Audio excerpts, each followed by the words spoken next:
I'll start with an opening statement here. Usually that's not what I do, but in this case, I'll just start with this. First, I'd like to thank Torts for everything he did, the work that he put into this team and this organization over the last 3 years.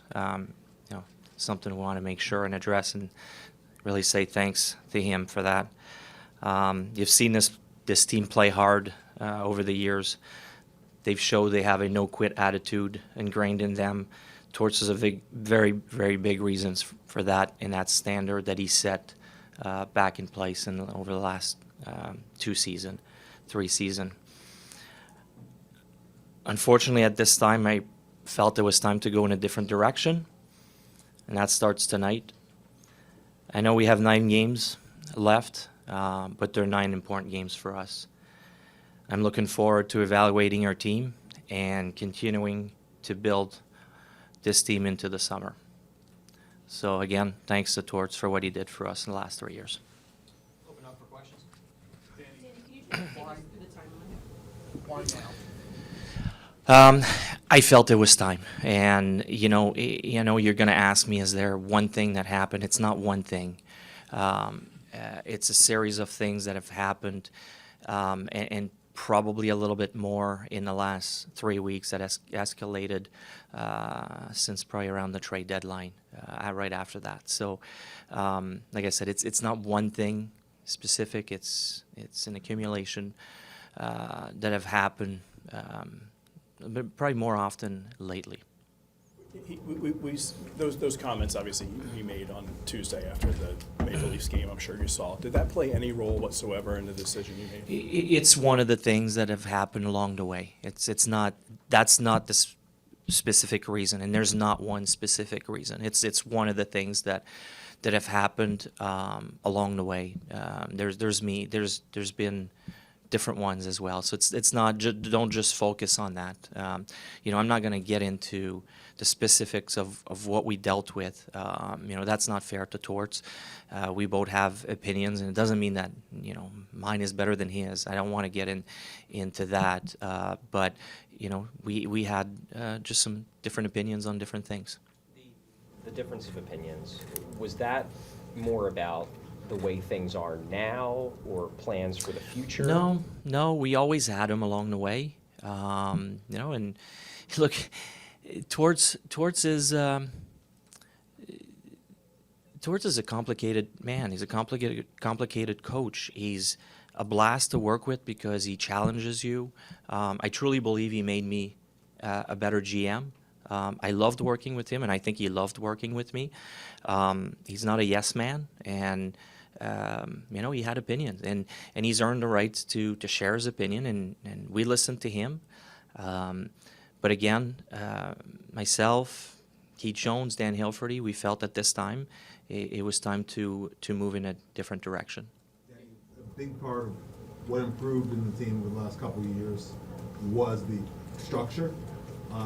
Did you feel that the structure was starting to fall apart? Well, I'm not ready to blame Torts for that. The reality is we've made some tough trades that we feel are going to set us up for the future, but in the present time put us at a disadvantage. So it's probably not fair to blame Torts or our coaching staff for that, or it's just. The reality is that we felt there were trades that we needed to make at this time to set us up better for the future. Torts was on board with that. He understood that was part of the plan, and that was part of the phase of the rebuild that we were in. So that was not an issue. Danny, did you get a sense at all that the losing started to wear on him a little bit? He's a pretty competitive guy. Yeah, it's a good question, and I think not just on him, but on all of us. It's not easy, and that's probably that's the toughest part of the rebuild is going through this. Now, I really hope that this is the bottom. This is rock bottom for us today, and this is the turnaround.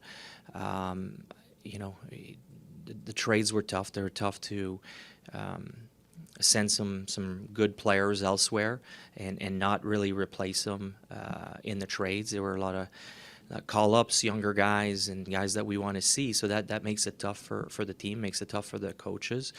So yes, that was taking a toll on all of us, and Torts included. He hates losing more than probably anybody we know. But I hope moving forward, and I have the feeling that moving forward now it's going to start to get better. And now it's not going to be an overnight thing. It's going to take time. But I feel we're stepping into a different phase of the rebuild. It's still a rebuild, but I feel starting to go into a different phase now. How do you feel he handled the younger players? And did you get any input from the players in the room before you made this decision? This had nothing to do with the players. We didn't get any input from the players, but at the same time, we're very close to the room. Jonesy and I are always around. We know what's going on, or we're maybe not everything, but we're pretty aware of what's going on and how things are going. I think Torts did a great job with the young guys. His approach to it, to making them pros, has really helped a lot of guys. Now, everybody reacts differently. There's guys that probably didn't work quite as well, but overall, I think he's done a tremendous job, helping our young guys take a next step, become better leaders and better players on the team. Were there any discussions about him joining management for the final year of the contract? And if so, did the fact that he made public comments that he didn't want to be in management factor into this at all? I didn't even see his comments, to be honest with you.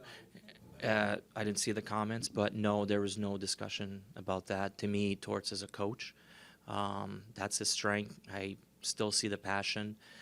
Now you have to ask him if that's, I shouldn't overstep here and say he still wants to coach, but I still see a passionate man that can still coach. You mentioned about the post-game comments were just one of many things, but that they were part of it. He said after the game basically that he had little interest in learning how to coach this situation. I guess, do you think that he meant that? Was that poorly worded? What was your evaluation of that? I feel there's probably more the frustration of the game and getting shellacked there in Toronto, the embarrassment that we all felt, and especially it's even tougher. Like I'm a little removed from that, being up in the press box. I remember being there as a player, and it's tough. It's really tough, and the coaches are right there with the players, and they hear everything. They're in the action with them, so I tend to be careful with that and not put too much stock into it. I think it was I put it more as a he was frustrated with how things have gone lately, and he was embarrassed by the loss that night, just like a lot of our players were. But I guess, was there concern that the players would take that to mean that their coach wasn't fully invested anymore in them? I don't know. I didn't have the time really to dive that deep down into it, and now it's really not important anymore. So. Brad has a chance to show you something in a different capacity. Sorry, what? Brad has a chance to show you something in a different capacity over the next 9 games, but where are you guys at in your process, and what type of coach fits with the phase you're headed into? We're not there yet. This happened really quick in the last few days. It's not like we have anything prepared. We haven't started looking or making lists or anything like that.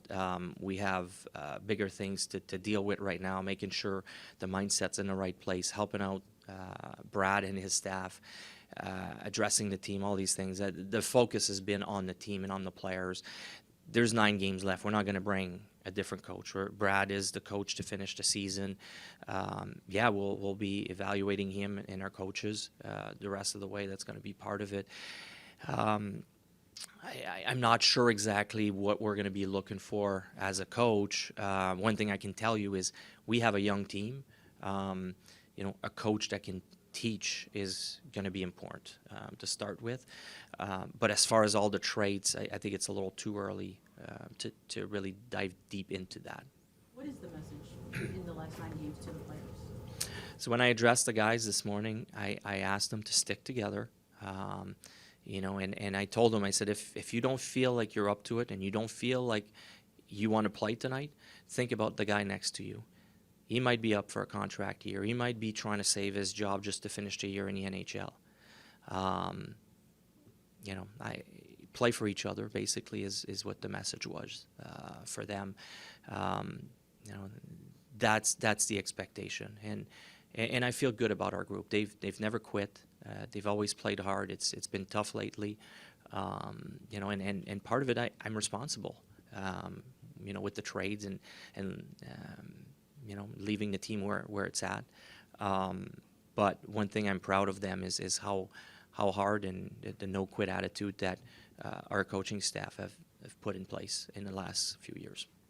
You go back to last season, you guys are in a playoff spot, second week of March or whatever Yeah. it was. And there were maybe some questionable decisions on his part. I don't know if you agree with it or not, but is there anything in your evaluation of him that dates back to last season, that things that maybe he could have done better, that maybe you were worried about might repeat themselves over these last couple weeks? That's a good question. There's things that happen that leave scars. I mean, it's just the real world. That affects certain players more than others. Maybe a little bit. I don't know to which degree, but there's certain things obviously that you keep an eye out and watch for that have happened in the past. Yes. Do you think getting so close to the playoffs last year, changed Torts' expectations for this season and they weren't met? And for your rebuild process, was that ultimately? Have you thought about whether it was a detour? I can't answer for Torts. Not for me. I kind of knew that, and I think, look, last year we gave Torts a lot of credit and his staff for taking their players to where they did and being in a playoff position at the trade deadline. And where we were in our situation, in our rebuild and timeline, we felt we could not pass up the assets that we were getting in return for Sean Walker. And I know it hurt us, but thinking about the long-term future, it was something we couldn't pass up. And again, it's probably hurt us. But for me, no, I still knew that, and it was tough reading some of the comments and that were out there that this year was going to be the year. I knew in my guts that we were still going to go through at least another tough year this year. I knew it was still we weren't out of the woods, that we were still part of that deep down rebuild, and we've seen this year. But I'm sure there's a little part of it, especially for the players and the coaches that are in the fight every day. You get so close to the playoffs, you're coming back the following year, and I love that attitude about our players and our coaches.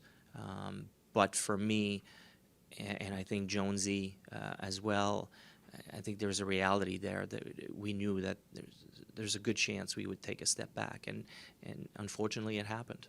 You mentioned. And now you're in another phase.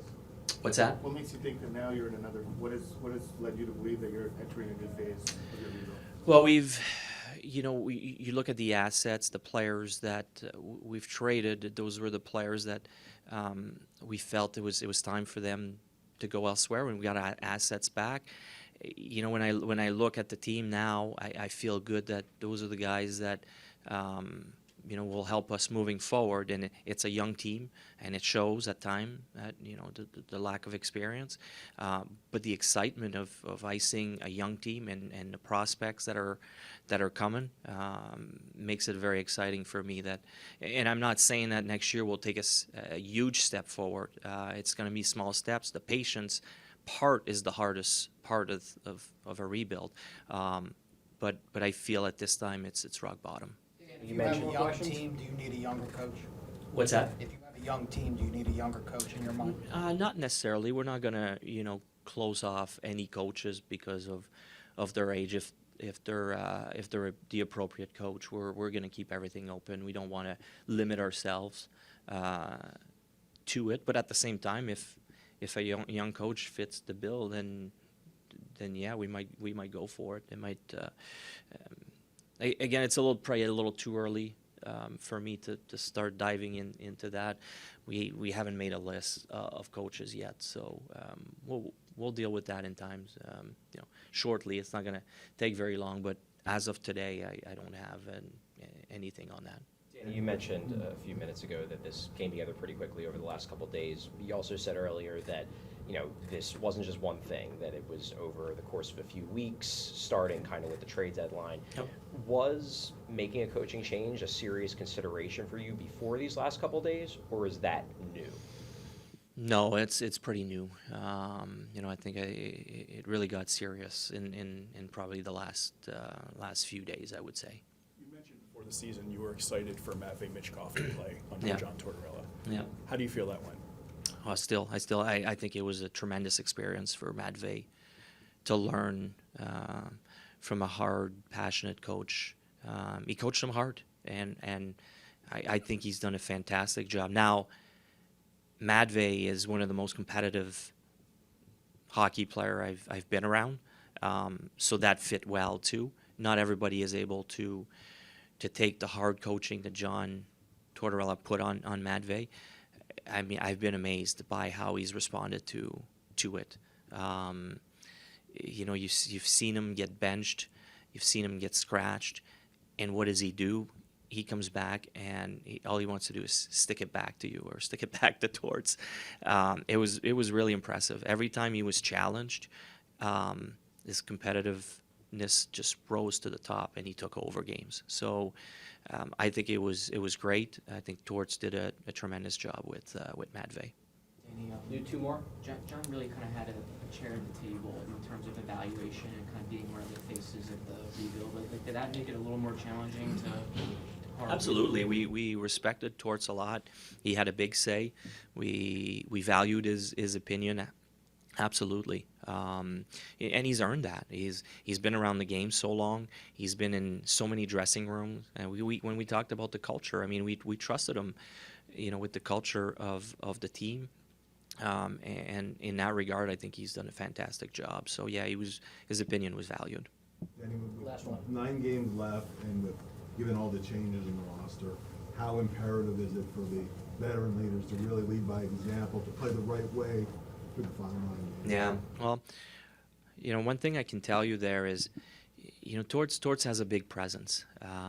It's not always easy for certain players to step up and take on a bigger leadership role in the locker room. So, without his presence in the room, I hope a few of those guys, step up and take a bigger role. I think it might make it a little easier, and not just the older guys too.